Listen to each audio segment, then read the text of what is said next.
الحمد لله الذي أنزل على عبده الكتاب ولم يجعل له عوجا وصل اللهم وسلم على نبينا وقدوتنا محمد وعلى آله وصحبه ومن والاه. Je suis toujours dans l'introduction de cette série de leçons sur les sciences du Coran. J'ai donné une idée sur l'éloquence du Coran, sur les liens de correspondance entre les versets d'une même sourate, les liens de correspondance entre la sourate et la sourate qui la suit. J'ai donné l'exemple de la sourate al-Fatiha et la sourate al-Baqarah, et comment la sourate al-Fatiha, qui est appelée ouverture, donc c'est une ouverture du livre, du texte coranique, et j'ai expliqué comment il résume les thèmes du Coran et le lien de correspondance entre le Fatiha et le Baqarah, le lien entre le titre et le thème, le lien entre le titre de Surat al-Baqarah et le thème, les sujets de cette même sourate, et cette diversité qu'offre le Coran. Et subhanallah, le Coran, il offre comme j'ai dit, une diversité de sourates. On y trouve des sourates longues, des sourates de taille moyenne, des sourates courtes. Il t'offre une diversité de versets. Il y a des versets longs, des versets courts. Une même histoire est racontée différemment d'une sourate à une autre. Certains détails de l'histoire qui se trouvent dans une sourate ne se trouvent pas dans une autre. Un même mot te donne plusieurs sens. Le Coran t'offre aussi différentes lectures. C'est le même Coran, mais il y a des variantes dans quelques mots ou quelques versets, dans la prononciation de certaines lettres, dans la prolongation de certaines voyelles longues. Subhanallah, même ce mode de prononciation est préservé. Il est transmis oralement de la bouche du qari, de la bouche du cheikh à son disciple jusqu'à nos jours. Même le mode, donnez-nous un livre qui soit prononcé de différentes manières. Sauf le Coran. Il est préservé dans son texte et il est préservé dans son mode, dans sa façon de prononcer ces mots. Dans la façon de prononcer les mots du Coran, quand il dit Inna alladhina kafaru sawa'un alayhim a anzartahum am lam tunzirhum la yu'minun. Et dans un autre, on peut prononcer ce même verset avec une autre variante. Inna alladhina kafaru sawa'un alayhim a anzartahum. Là, c'est le mim al-jam' sans prolongation, sans parler de sa mélodie qui est aussi préservée. On prononce par exemple yu'minun et yu'minun. La prononciation de la hamza ou de son atténuation selon Nafi', yu'minun wa bil akhirati hum yu'minun, sans la hamza, tandis que Hafs, il la prononce yu'minun, il prononce la hamza. Yu'minun, c'est Warsh, c'est selon ces deux voix, Tariq al-Azraq et al-Asbahani. Et aussi, c'est une lecture aussi d'Abu Amr, Abu Ja'far. Donc, ce sont les lectures du Coran qui diffèrent d'un qari à un autre. Et toutes ces lectures remontent authentiquement au prophète sallallahu alayhi wa sallam. Authentiquement, comme par exemple la sourate Ikhlas, Qul huwa Allahu ahad, Allahu samad, lam yalid wa lam yulad, wa lam yakul lahu kufuwan ahad. Kufuwan ahad, ça c'est la lecture de Hafs, du Qari Hafs. Et puis il y en a qui la prononcent Kufuan, comme Warsh, Kufuan ahad. Et il y en a qui la prononcent Kufwan, Kuf'an. Kuf'an ahad, comme Ya'qub et Khalaf. Hamza, quand il prononce Kuf'an, il prononce Kuf'an comme Ya'qub et Khalaf. Mais il marque une pause entre le tanwin et la hamza qui la suit. Il dit Kuf'an ahad. Il marque une pause. Et tout cela, même ces pauses-là, ces sakatat, ils remontent authentiquement aux compagnons du prophète sallallahu alayhi wa sallam. Bon, prenons l'exemple de Nafi' et de Asim, puisque Qira'at Nafi' et Asim sont les plus connus aujourd'hui. Nafi' et Asim sont des Qurra, ils font partie des 10 Qurra, des 10 récitants du Coran. Le Maghreb par exemple, le Maroc, l'Algérie, la Tunisie, ils récitent selon la riwaya de Warsh, selon la version de Warsh. Warsh est l'élève de Nafi'. L'autre élève de Nafi' c'est Qaloun. Riwayat Qaloun. Et de qui a reçu Nafi' cette lecture, cette qira'a? De qui? Nafi' al-Madani, au 1er siècle de l'Hégire. Il faut savoir que la qira'a n'est pas le fruit d'un ijtihad, d'un effort d'initiative personnelle, comme le soutiennent certains, ou comme prétendent certains orientalistes. Nafi' a reçu la qira'a de 5 shuyukh, de 5 grands savants de qira'a, à savoir Abu Ja'far Yazid ibn al-Qa'qa' et Abu Daoud, Abdurrahman ibn Hormuz al-A'raj, Shayba ibn Nassah al-Qadi, Abu Abdillah ibn Muslim et Abu Rawh Yazid ibn Ruman. Ça c'est les grands shuyukh. Et ces 5 shuyukh, ils ont reçu cette qira'a de Warsh, de Nafi'. De qui? Ils l'ont reçu d'Abu Hurayra. D'Abu Hurayra. Ils l'ont reçu, 5 Qurra, ils l'ont reçu d'Abu Hurayra. Ils l'ont reçu aussi d'Ibn Abbas et de Abdullah ibn Ayyash. Ibn Rabi'a. Abdullah ibn Ayyash ibn Abi Rabi'a. Ces compagnons-là, et ces tabi'in, ils ont reçu la qira'a d'Ubay ibn Ka'b, parce qu'Abu Hurayra ibn Abbas, ils ont reçu leur qira'a de Ubay ibn Ka'b.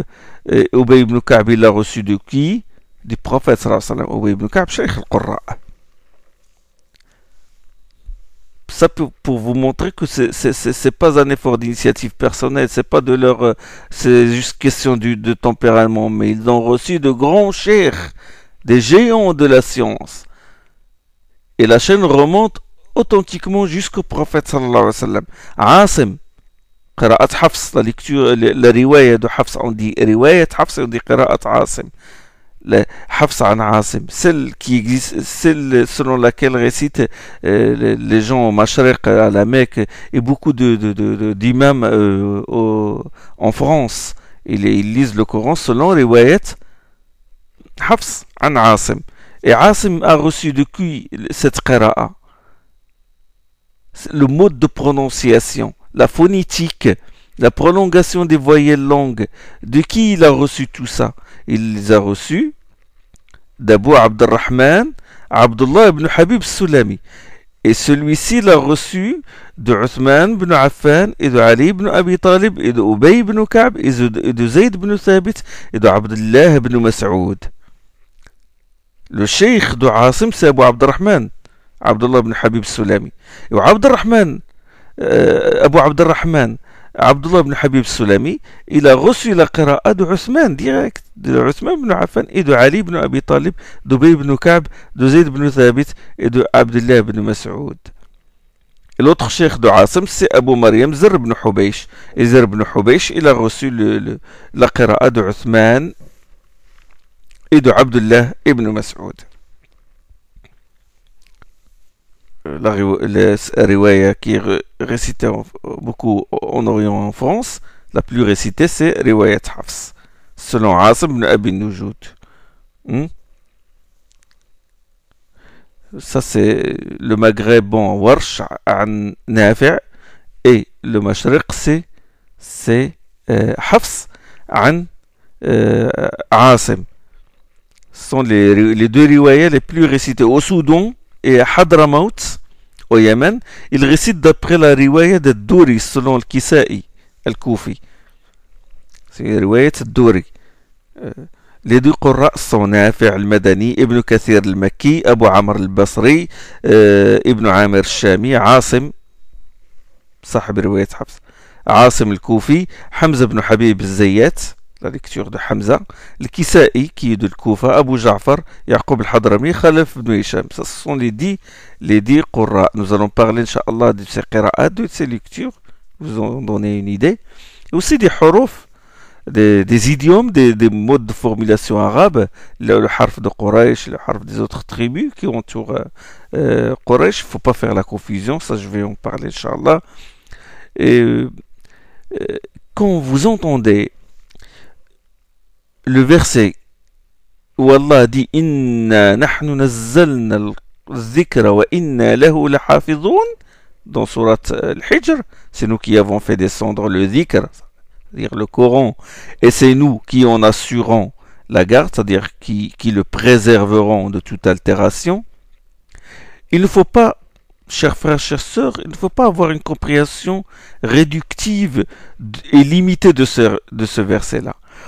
C'est qu'en préservant le Coran, Allah a préservé le rasm, c'est-à-dire la graphie du Coran avec ses variantes, la manière de prononcer les lettres et les mots et les liaisons. Il a préservé la sunna qui explique le Coran, qui restreint les versets à portée générale et qui explicite ce qui est global et qui détaille ce qui est général. Il l'a préservé aussi. Allah subhanahu wa ta'ala a préservé le Coran en inspirant aux savants de faire le tri entre les hadiths qui sont authentiques et les hadiths qui ne le sont pas, savoir ilm al-hadith et ilm al-isnad, al-jarh wa al-ta'dil. Ça c'est. Et en préservant le Coran, Allah a préservé aussi la langue arabe de tout lahn, de tout barbarisme. Hein? Et aussi, il a préservé l'exégèse coranique, il a préservé l'histoire de la communauté. Vous savez, les historiens musulmans racontent les faits selon des chaînes de transmission. Les faits peuvent être vérifiés, et là il y a la science de l'isnad, des chaînes d'autorité, qui est une science par laquelle Allah a privilégié cette communauté.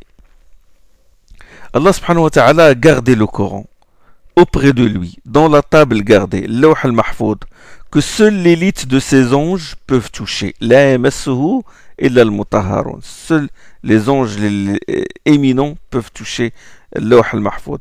Et quand Jibril l'a pris du Lawh, de la table gardée, pour le faire descendre au ciel le plus bas, il était escorté par une armée d'anges pour que les démons ne volent pas les versets avant qu'il ne parvienne à Muhammad sallallahu alayhi wa sallam. Si un démon s'approche, il est vite attaqué par un météorite. وَأَنَّا لَمَسْنَا السَّمَاءَ فَوَجَدْنَاهَا مُلِئَتْ حَرَسًا شَدِيدًا وَشُهُبًا, disent les djinns dans Surat les djinns. Nous avons frôlé le ciel et nous l'avons trouvé rempli de gardiens virulents et de météores. Une armée de gardiens pour protéger le Coran des mains, ou le préserver loin des mains des djinns. Le Coran fut ensuite réparti sur les positions des étoiles.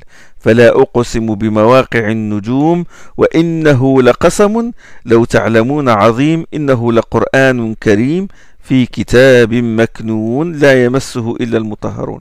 Je jure par les positions des étoiles, c'est là un serment solennel, si vous pouvez le savoir, que ce Coran est une noble écriture se trouvant dans un livre bien gardé que seuls les purifiés peuvent toucher.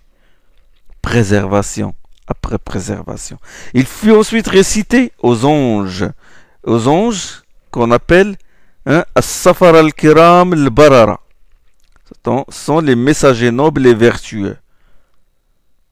Safaratun kiram fi suhufin mutahhara bi aidi safaratin kiramin barara.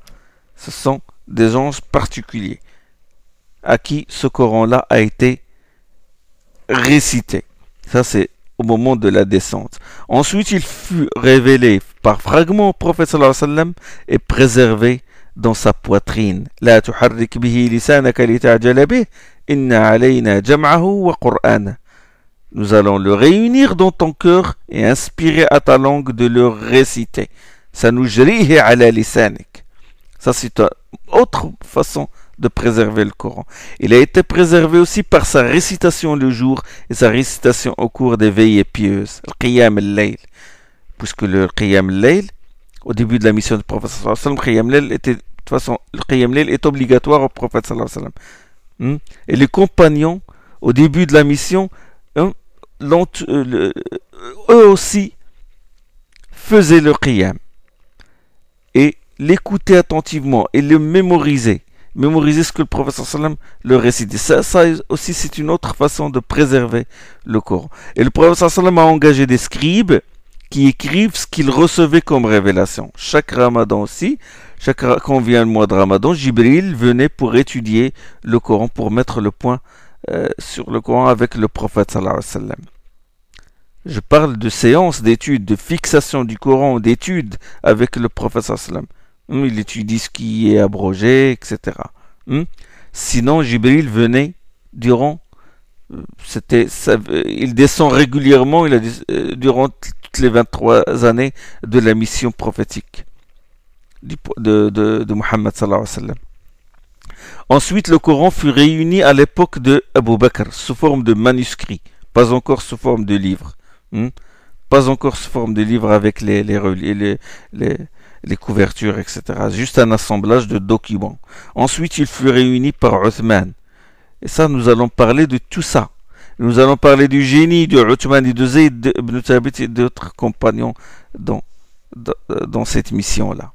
Ensuite, des écoles d'exégèse apparurent. Les sciences du Coran, les écoles l'école d'Ibn Abbas, l'école de Ikrima, l'école d'Ibn Mas'ud, de Muqatil ibn Sulaiman, d'autres écoles encore. Il y a eu le tafsir qui se fonde sur le Athar, le tafsir qui se fonde sur les hadiths et les propos des compagnons et des tabi'in, le tafsir où prédomine le fiqh, le tafsir qui s'intéresse au bayan, à l'éloquence, le tafsir qui s'intéresse plus au sujet abordé par le Coran, les grands thèmes. Les sciences après les sciences du Coran apparurent, les sciences qui s'intéressent à la lecture du Coran, ilm al-qira'at, sciences qui s'intéressent au nombre des versets, des sciences à part ça. Il y a des sciences qui s'intéressent juste au nombre des versets. Des livres ont été écrits sur ça, Kitab al-Bayan fi add ay al-Qur'an, ça c'est d'Abi Amr al-Dani, حسن المدد في معرفة العدد للإمام برهان الدين المعبدي, donc ou برهان الدين الجعبري. La liste est longue. La liste est longue. Les sciences sont apparues. Ilm al-Munasabat, la science les liens de correspondance entre les versets et les sourates, la science de la syntaxe du Coran, du bayan, la science des circonstances de la descente, de la révélation, ce qu'on appelle asbab, asbab tanzil, la science de la graphie, rasm, comment il a été écrit le Coran au début. La science de l'abrogeant et de l'abrogé, la science de l'ijaz, de la précédence du Coran, des sciences même sur la relation entre la graphie et le sens. Ça, c'est la sagesse qui réside dans la façon d'écrire. Ça, c'est une... Et ça démontre l'erreur de ceux qui disent que le rasm de départ, que la graphie du Coran, à l'époque de Uthman était une graphie rudimentaire et qu'il a évolué avec le temps. Nous allons voir, Inch'Allah, quand nous aborderons le thème du rasm, comment on ne peut pas remplacer ce rasm-là par un autre. Si on le remplace, c'est qu'on va négliger une des sciences du Coran. Parce que ce rasm-là respecte les lectures et les lectures, et de ces lectures découlent des sens. Et ça enrichit l'exégèse coranique. Nous allons voir, Inch'Allah, ça approche, bi'idhnillah. Des sciences, là, comme j'ai dit, la relation entre la graphie et le son, ça, Unwan Dalil min Marsoum Khat Tanzil, il a été écrit par Ibn al-Banna al-Murrakushi. Toutes ces sciences-là, et tous ces livres dans lesquels elles sont consignés, Allah en a fait des remparts fortifiés pour préserver son livre. C'est ainsi que s'avère sa parole.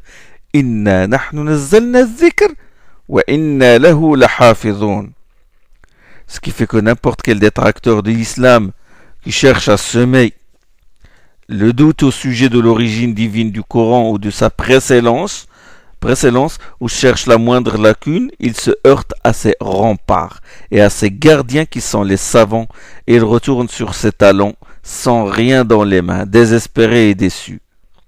Parfois même les shubuhat de ces gens-là, leurs arguties, leurs arguments fallacieux font même rire et trahissent leur esprit superficiel et leur manque d'objectivité, comme on le constate chez beaucoup d'orientalistes, malheureusement. Ces sciences, les sciences des lectures, les sciences des circonstances de la révélation, l'exégèse, le tafsir, la syntaxe, la science de l'écriture, l'éloquence, la science de la précédence du corps, on les appelle, ces sciences-là, on les appelle ulum al-Qur'an, les sciences du Coran. Les sciences du Coran. Pour vous donner une idée sur ces sciences, j'ai choisi pour mes frères et pour mes sœurs le fameux livre Al-Itqan fi ulum al-Qur'an, le parfait guide des sciences du Coran, de l'imam Jalal ad-Din Abd al-Rahman as-Suyuti. Il a appelé son livre Al-Itqan, parfait. Itqan veut dire perfection, parfait guide. Et il est vraiment un parfait guide. Il a été parfaitement écrit. Et sa division en chapitres est parfaite. Jalal ad-Din as-Suyuti. Je vous donne un petit aperçu sur cet éminent imam. D'ailleurs, il a lui-même écrit sa propre tarjama, son autobiographie, dans son livre Husn al-Muhadara. Il a même consacré un livre. Il a même consacré un livre entier à son autobiographie. Il l'a appelé At-Tahadduth bin-Ni'ma, la célébration, la proclamation des bienfaits. C'est-à-dire la célébration des bienfaits d'Allah sur lui. Allusion au verset Amma bi ni'mati rabbika fahaddith dans surat Ad-Duha, fait part des bienfaits dont ton Seigneur t'a gratifié. Bon, il a intitulé son livre Tahadduth bin Ni'mas, c'est pour ne pas se vanter, parce que nous avons le droit de parler des bienfaits d'Allah sur nous. Il a fait sa tarjama dans le livre Tabaqat an-Nuhat aussi. Il a fait sa biographie, il l'a écrit dans le livre Tabaqat an-Nuhat, c'est-à-dire la liste des grammairiens, la classification des grammairiens. Ça, c'est un livre qui n'a pas été imprimé. Hein. Son élève, le plus connu, c'est-à-dire Abdul Qadir Shadili, qui le connaît très bien, a fait sa tarjama. Le disciple a fait la tarjama de son cheikh, la tarjama de Suyuti. Dans son livre Buhjat al-Adilin fi tarjamat Jalal ad-Din. Suyuti a fait sa tarjama en suivant l'exemple de ses prédécesseurs. C'est pas le premier qui l'a fait, comme le Hafiz ibn Hajar al-Asqalani, celui qui a expliqué le Sahih del-Bukhari. Il a fait sa propre tarjama dans le livre Les Qadis d'Égypte, Qudat Mesr, puisque lui il a exercé la fonction de juge. Quand il est arrivé à sa tabaqa, à sa génération, il a marqué son nom, il a parlé il a cité sa biographie. Suyuti rahmahullah, il est né en 849 de l'Hégire, c'est-à-dire vers 1445, après Jésus-Christ. Il est né au Caire. Il est nommé Suyuti relativement à la ville d'Asyut, qui se trouve en Égypte. C'est une ville connue. Il s'appelle Abd al-Rahman. Et sa kunya est Abu al-Fadl. Et Jalal ad-Din est un titre. C'est un titre honorifique. Vous savez, les ulama et les gouverneurs portaient ces titres-là à l'époque des Mamelouks, puisque il a vécu à l'époque des Mamelouks. Jalal ad-Din, et au-dessus de Jalal ad-Din, il y a Kamal ad-Din. Son père est mort quand il avait 5 ans. Et déjà à l'âge de 5 ans, il a appris par cœur à peu près 28 parties du Coran. C'est-à-dire qu'il est arrivé jusqu'à la sourate Tahrim. C'est-à-dire il a failli terminer le Coran à l'âge de 5 ans. Son père, Abu Bakr, était aussi un grand savant. Il assistait aux doros, aux leçons d'Ibn Hajar al-Asqalani. Jalaluddin Suyuti, il est issu d'une famille savante. Voilà l'importance de l'éducation et du milieu où on est né. Son père eut l'intuition que son fils sera un grand savant. Il aura un grand avenir dans la science du corps, dans les sciences sacrées. Son père a envoyé une fois sa femme pour lui apporter un livre de sa bibliothèque. Elle était à ce moment-là, elle était enceinte. Elle était enceinte de Suyuti.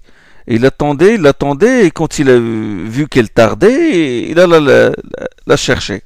Et quand il arriva, sa femme a déjà accouché et le bébé était au milieu des livres. Il le regarda puis dit: Ibn al-Kutub, fils des livres. C'est fils des livres. Ben, ce qui lui a valu le surnom d'Ibn al-Kutub. Suyuti était surnommé fils des livres. L'intuition de son père s'est confirmée. Et il a passé toute sa vie au milieu des livres. Il est né au milieu des livres et il a passé toute sa vie au milieu des livres. À l'âge de 17 ans, il a déjà écrit sa propre risala, propre épître, Sharh al-Isti'adha wal-Basmala. C'est une épître qui a été vérifiée par son cheikh al-Balqini. À cet âge-là, déjà 17 ans, il reçut l'autorisation d'enseigner la langue arabe. Et il n'a pas encore atteint 30 ans quand il a reçu l'ijaza pour prononcer les fatwas. L'autorisation, la licence pour prononcer les fatwas à une époque où se distinguent de grands savants. Il a fait plusieurs voyages en Syrie, au Hijaz, au Yémen, en Inde, au Maghreb et dans d'autres pays. Il a fait le pèlerinage à l'âge de 20 ans. Et quand il voulut boire l'eau de Zamzam, il dit: Seigneur, il nous a été transmis par la langue de ton prophète que l'eau de Zamzam est utile à ce pourquoi elle a été bue. Et je la bois pour avoir un fiqh comme celui de Siraj ad-Din al-Balqini et pour avoir une mémoire comme celle d'Ibn Hajar al-Asqalani, l'auteur du Fath al-Bari. Le cheikh Al-Kattani a dit dans Kitab Faras al-Faharis, il a dit: Allah l'a fait parvenir à ce qu'il voulait. Il a exaucé son vœu. Il a suivi dans cela l'exemple d'Ibn Hajar, parce qu'Ibn Hajar lui-même a bu l'eau de Zamzam en demandant à Allah d'avoir une mémoire comme celle de l'Hafid al-Zahabi. L'imam al-Zahabi, l'auteur de Siyar A'lam Nubala, l'un des élèves d'Ibn Taymiyyah, rahimahullah. Les livres de Suyuti et les risalat ont atteint presque 1000. Il a eu plusieurs shirs. Et dans sa biographie, il a même cité des femmes parmi ses shirs. Il s'est approfondi dans 7 sciences, comme il l'a dit dans son livre At-Tahaddus bin Ni'ma. L'exégèse, le hadith, le fiqh, l'usul, la langue, l'éloquence, le bayan, la grammaire. Dans le tafsir, il a écrit Durr al-Mansour qui se vend, il est déjà imprimé. Dans la langue, son livre Al-Mujir est vraiment un chef-d'œuvre. Dans la grammaire, Al-Ashbah wa al-Nadha'ir. Dans la grammaire aussi, Ham'a al-Hawami'. Ham'a al-Hawami', les larmes aux yeux. Le sens, c'est les larmes aux yeux. C'est une explication de Jam'a al-Jawami', du même auteur. Il a fait Jam'a al-Jawami' et il l'a expliqué dans Ham'a al-Hawami'.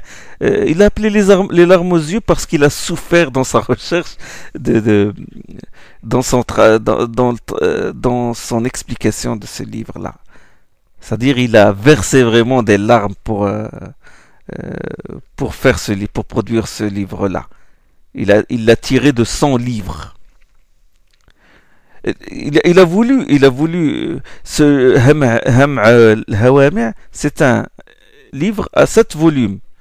Et il a voulu lui faire une explication plus détaillée. Mais il n'a pas eu le temps de le faire et ses élèves le pressaient de leur faire une explication. Dans le domaine de hadith aussi, il a des livres, bien sûr, le Jami' al-Saghir et le Jami' al-Kabir. Sharh Sunan ibn Majah. Et il a dit lui-même, il a dit j'ai atteint le niveau de mujtahid. Il a même dit qu'il est le réformateur du 9e siècle de l'Hégire, Al-Mujaddid. Et il a même écrit un poème sur ça. Attention, c'est pas un prétentieux. Quand il dit ça, c'est qu'il le mérite.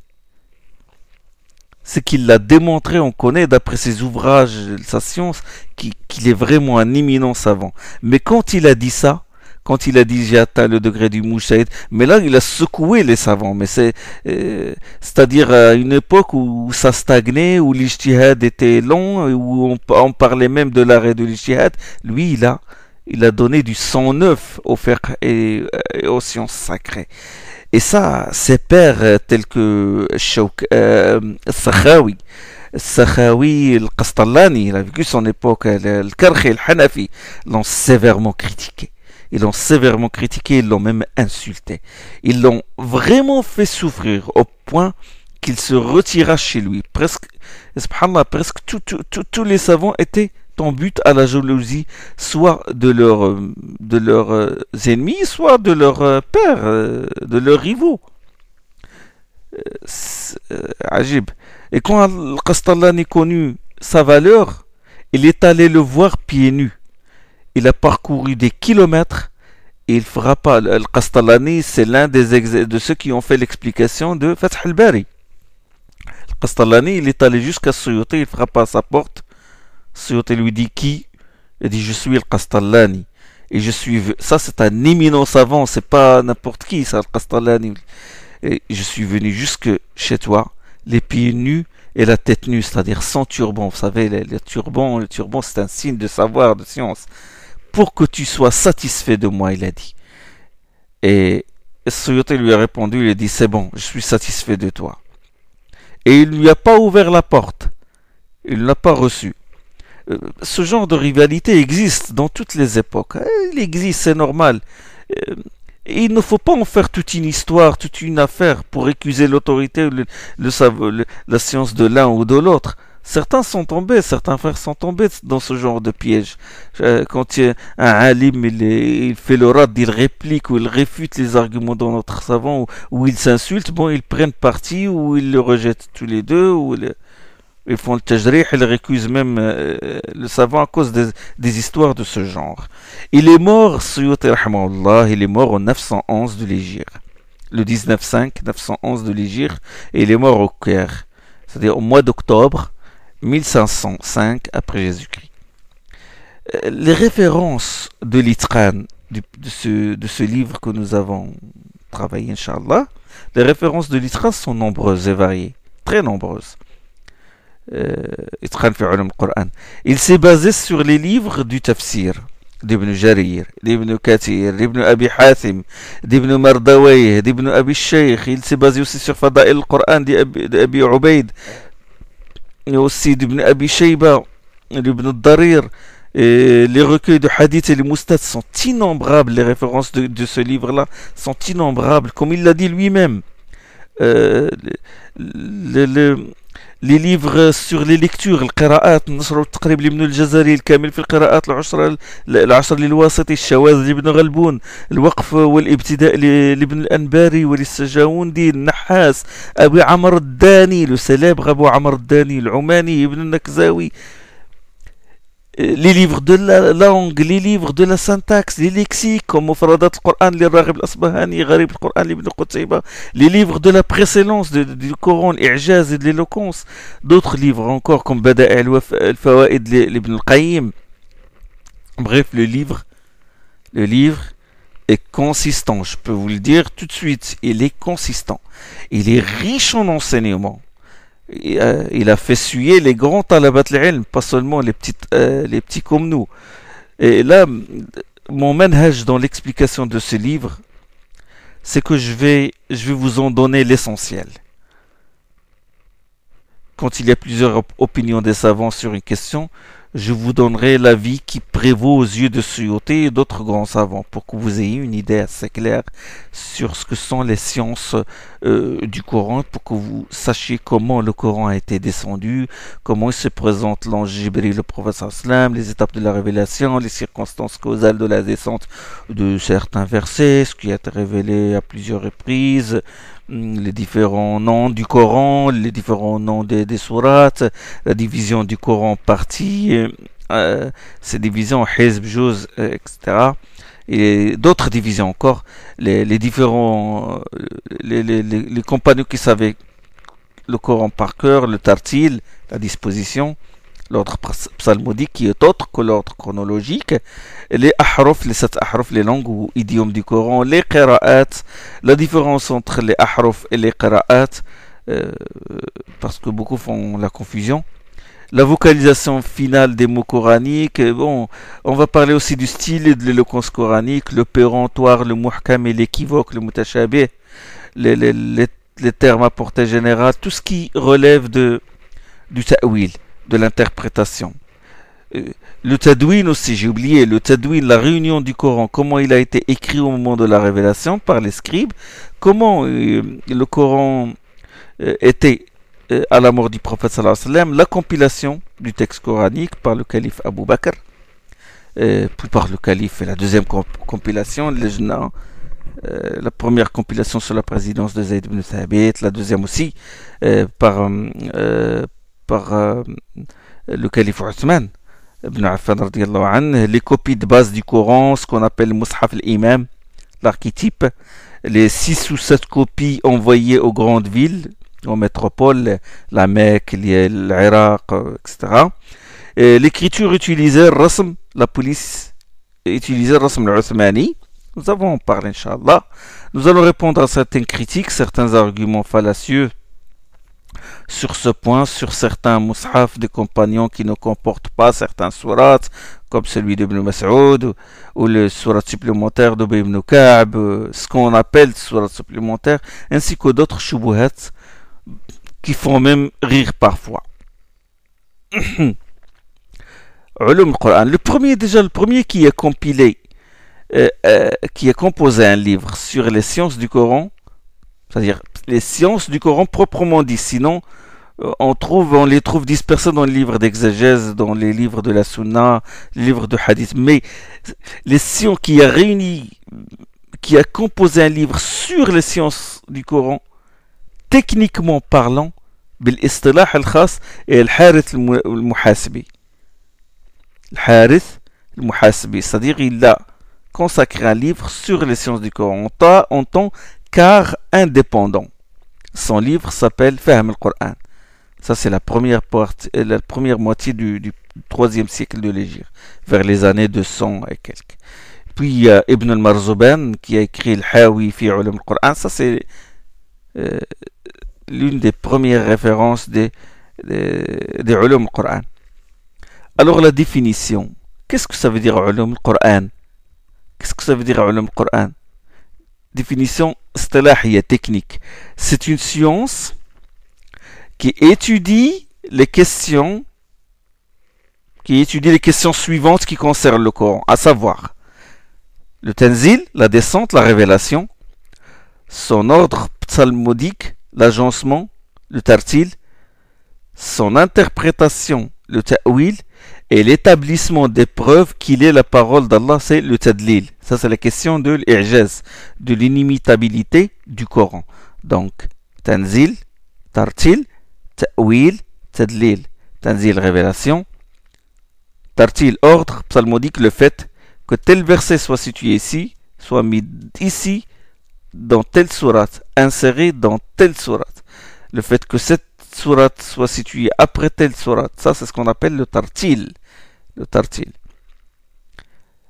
Et comme j'ai dit, le ta'wil, ça on va parler du muhkam, du mutashabih, de l'éloquence et tout ça.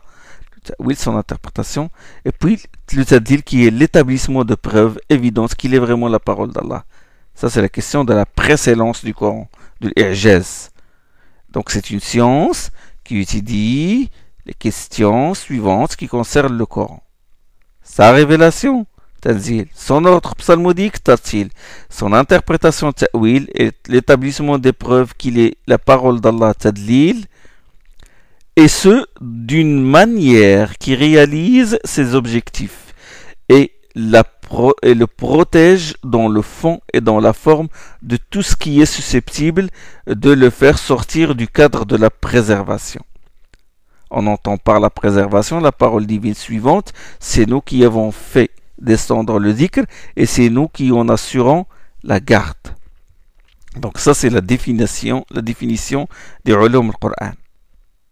Elle traite des 4 grands axes, Tanzil, Tartil, Ta'wil, Tadlil, mais d'une façon particulière, c'est-à-dire une façon qui vise à réaliser les objectifs de cette science-là et la protège dans le fond et de la forme de tout ce qui est, et protège le Coran dans le fond et de la forme de tout ce qui est susceptible de la faire sortir du cadre de la préservation, parce qu'il y en a qui traitent qui s'intéressent aux sciences du Coran, mais dans le but de semer le doute, dans le but de il leur donne des interprétations de manière à dire que ce Coran n'est pas préservé, qui a été altéré, etc. Donc ça c'est la définition. Cette définition a été donnée par le cheikh Mustafa al-Bouhiaoui, c'est-à-dire un des savants du Maroc, des spécialistes reconnus même dans l'Orient. Personne avant lui n'a donné une telle, même lui il le dit, il dit personne avant moi n'a donné une telle définition. Et elle est pertinente. C'est un savant marocain dans le tafsir, dans les qira'at, connu comme j'ai dit dans l'Orient. C'est le président de l'Institut de Châteaubriand à Tanger. C'est une référence dans ce domaine-là. Et je le considère vraiment comme mon cheikh dans ce domaine. Et il eut le génie de dessiner un plan schématisé sous forme d'un arbre, du livre d'Al-Itqan, qu'il a appelé l'arbre des sciences du Coran, tel qu'il se trouve dans le livre Al-Itqan. Inch'Allah, ce que je vais faire, je vais faire une arborescence, je vais vous la traduire, c'est-à-dire ce plan-là, je vais le traduire et je vais le mettre avec les doros là, comme ça vous aurez une idée, c'est très intéressant, vous aurez une idée. C'est comme si vous avez c'est comme si vous aviez le livre Itqan déployé devant vous.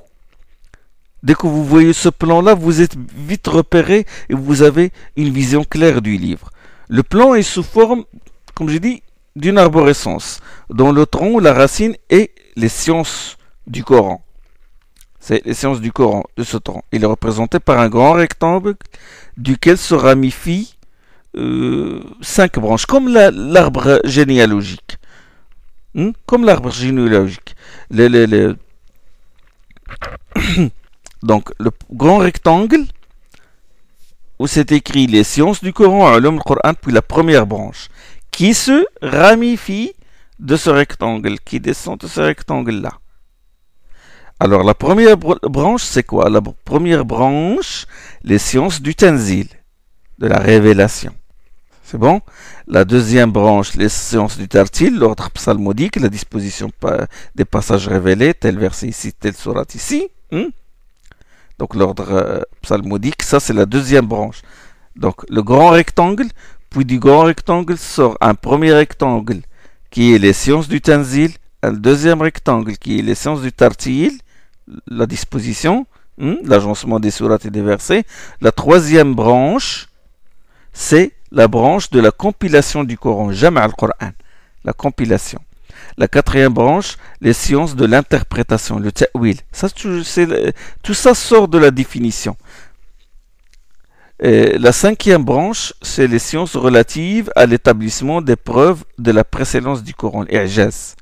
Donc, chacune de ces branches se ramifie en sous-branches, et les sous-branches se ramifient en branches de troisième niveau, si vous voulez. C'est bon? Donc, c'est comme ça qu'il a fait, il a dressé un plan, il l'a déduit à partir de la... Parce que bon, il a dit le cheikh al-Bouhiaoui, il a dit que le Suyuti, il n'a pas parlé de la méthode qu'il a suivie, mais lui, d'où l'importance du savant. Ça nous aide dans ce genre de choses. Il a déduit du livre, avec lecture et examen attentif, il a déduit le manhaj.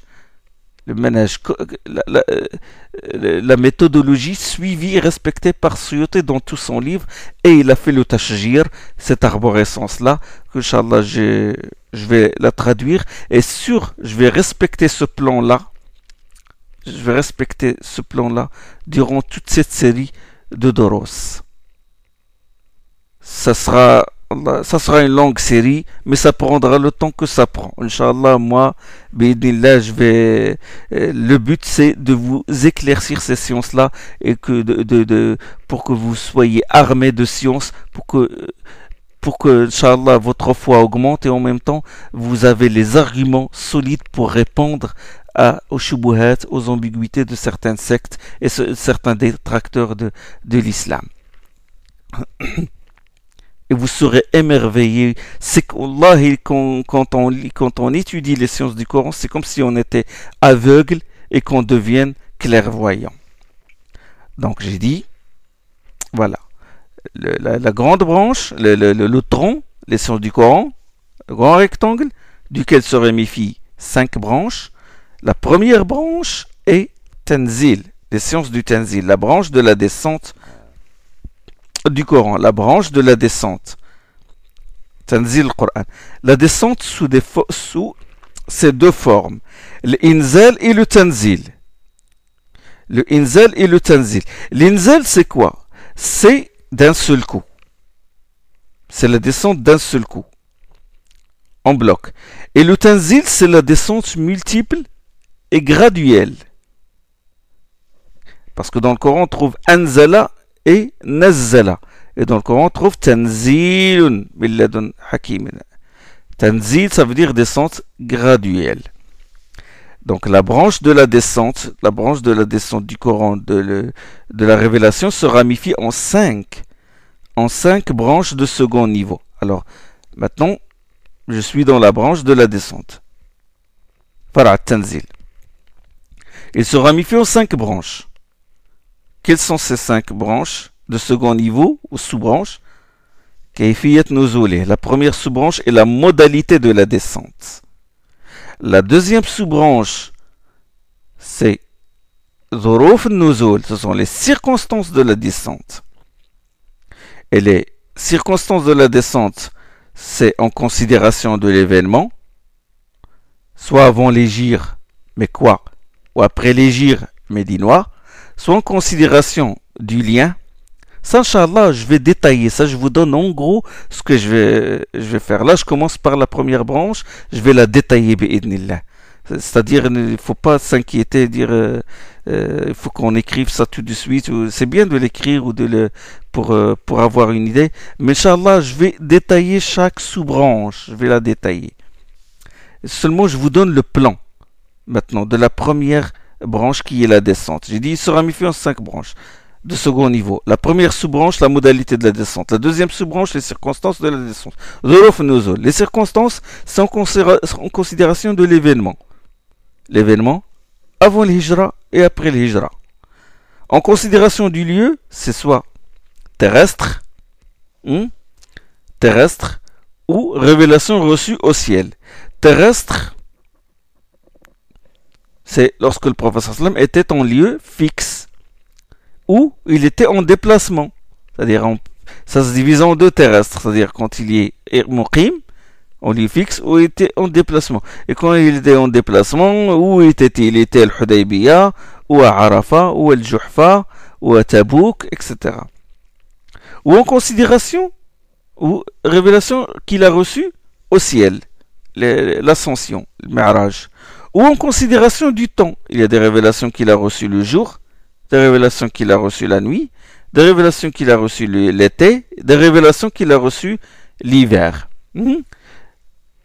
Donc ça, c'est la troisième sous-branche, c'est Asbab al-Nuzul, les causes de la descente.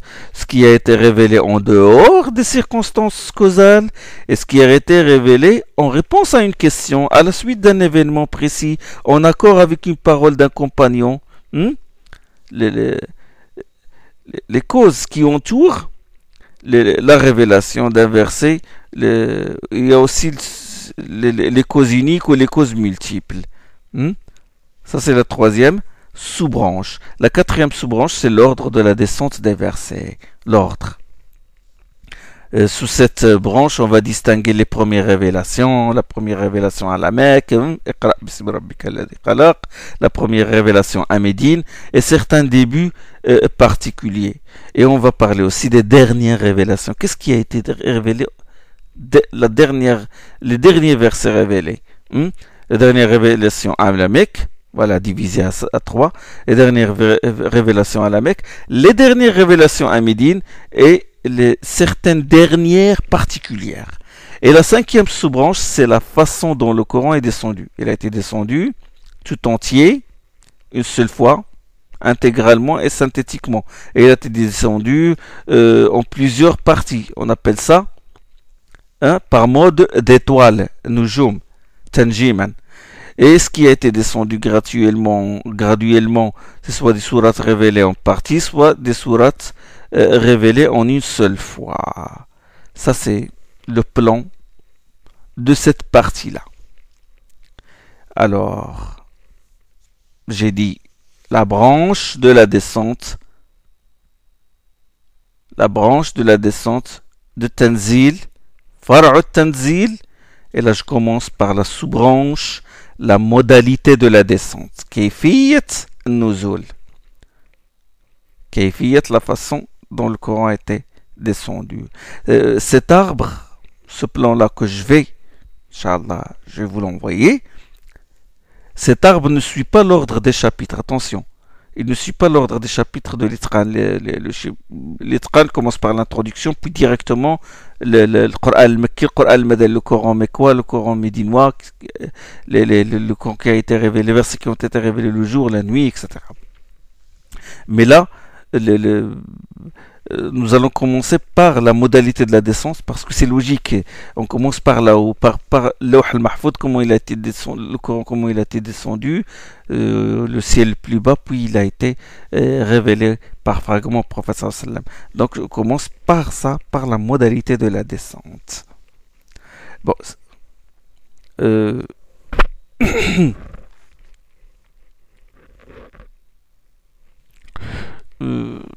J'ai dit que Suyuti, dans sa méthodologie de la composition de l'Itqan, il s'est fondé sur les axes qui ont un lien avec les noms du Coran. C'est-à-dire, ça c'est le manhaj. Le manhaj qu'a suivi Suyuti, et que dont le Cheikh al-Bouhiaoui a tiré cette arborescence, sa méthodologie, il s'est fondé sur les axes qui ont un lien avec les noms du Coran. Ce sont les noms qui ont déterminé les thèmes de l'Itqan. Ce sont les noms du Coran qui ont déterminé les thèmes qu'a suivi Suyuti dans son livre Al-Itqan. Quels sont ces noms-là? Les noms du livre d'Allah sont Al-Qur'an. Le Qur'an, ça vient de Qira'a, qui signifie récitation. C'est-à-dire comment le prophète sallallahu alayhi wa sallam a reçu la révélation. Sous quelle forme? Sous forme de récitation. Jibril récitait, et le prophète sallallahu alayhi wa sallam retenait les versets et les sourates récités. Maqro', des morceaux récités, morceau par morceau. Transmission orale. D'accord? Contrairement à Moussa qui a reçu la révélation écrite sur des tablettes. وكتبنا له في الألواح من كل شيء موعظة وتفصيلا لكل شيء. Dans Surat Al-A'raf, nous lui avons écrit sur les tables à propos de toute chose une exhortation et une explication pour toute chose. Sur les tables, sur des planchettes. وكتبنا له في الألواح من كل شيء موعظة وتفصيلا لكل شيء. Moussa a reçu la révélation écrite. Mohammed sallallahu alayhi wa sallam l'a reçu forme de transmission orale. Donc, du nom Coran, on peut tirer la deuxième branche de l'arbre des sciences du Coran, à savoir le tartil. Le tartil, et qui se ramifie en sous-branches, les 7 modes de formulation, les lectures, leur mode de transmission, la mémorisation. Et le Coran s'appelle Furqan. L'un des noms du Coran, c'est Furqan. Et le Furqan veut dire Faraqa signifie quoi? Signifie séparer. Donc le prophète sallam a reçu le Coran fragment par fragment. Donc Furqan veut dire séparer. Furqan veut dire ça. Là je déduis, je vous explique comment Suyuti, il tire les thèmes du Coran, il tire les thèmes de son livre Al-Itqan, il les tire, il les déduit des noms. Il les déduit, c'est ça son manhaj. Coran, Maqro, les récitations, donc transmission orale. Le nom, on peut déduire, comme j'ai dit, de ce Coran, de transmission orale, la deuxième branche de l'arbre qui est le tartil. C'est-à-dire qu'il le reçoit oralement et le classe et l'ordonne comme selon son ordre dans le livre qu'il reçoit de Jibril. Il s'appelle aussi le Furqan. Le Coran s'appelle Furqan. Faraqa signifie séparer. Le prophète sallam a reçu le Coran fragment par fragment, comme j'ai dit. Descentes successives durant les 23 années de sa mission prophétique. Cela nous renvoie aux sciences du Tanzil. C'est là où on va distinguer le Coran mécois du Coran médinois, les circonstances causales. C'est bon. Furqan, du fait qu'il opère la discrimination entre qu'il opère aussi la discrimination entre le Furqan. Signifie ça, séparer, ça veut dire que le prophète sallam reçoit le fragment par fragment. Et aussi, le Furqan veut dire séparation entre le mal et le bien. Ça, c'est l'autre sens du nom Coran. Il a pour nom Kitab. Et là, c'est la réunion des mots selon un ordre bien déterminé. Kitab, c'est l'un des noms du Coran. Et Kitab veut dire Jama' al-Kalimat. C'est la réunion de mots selon un ordre bien déterminé. Qui dit Kitab dit organisation, ordre, division, classification, pagination. C'est ça ce que signifie le Kitab. Donc du mot Kitab vient le nom de le mot Kitab vient le nom de Katiba, de l'armée. Vous savez, on dit en langue arabe Katiba. C'est un bataillon ou un régiment. Et vous savez que le bataillon est très bien organisé. Il y a l'avant-garde, il y a l'arrière-garde, il y a la tenue particulière. Et ça nous renvoie à la branche du Tadwin, c'est-à-dire le Jama'. C'est les liens de correspondance entre les versets, entre les sourates. Le Coran est tellement bien agencé, organisé, structuré qu'aucun livre ne mérite le nom de Kitab sauf lui. C'est pourquoi il l'a appelé Kitab, Al-Kitab. Al-Kitab. Donc on déduit du nom Kitab la branche qui concerne le Tadwin, le Jama', puisque c'est un livre constitué de mots, donc le Jama', comment il a été réuni à l'époque d'Abu Bakr et de Uthman. Et il s'appelle Burhan. Burhan, c'est une sifa, c'est un attribut du Coran. Ça, c'est la preuve. Burhan veut dire preuve, c'est-à-dire qu'il preuve qu'il vient d'Allah. Et là, ressort la question de la précédence du Coran et de son inimitabilité, comme on le verra, Inch'Allah, dans la branche du Tadlil. La branche du Tadlil, la branche relative à l'établissement des arguments qui prouvent qu'il est inimitable et qu'il vient vraiment d'Allah subhanahu wa ta'ala. Inch'Allah, je vais arrêter ici pour continuer cette sous-branche la prochaine fois, la modalité de la descente. Subhanakallah wa bihamdik, ashhadu an la ilaha illa ant, astaghfiruka wa atubu ilayk.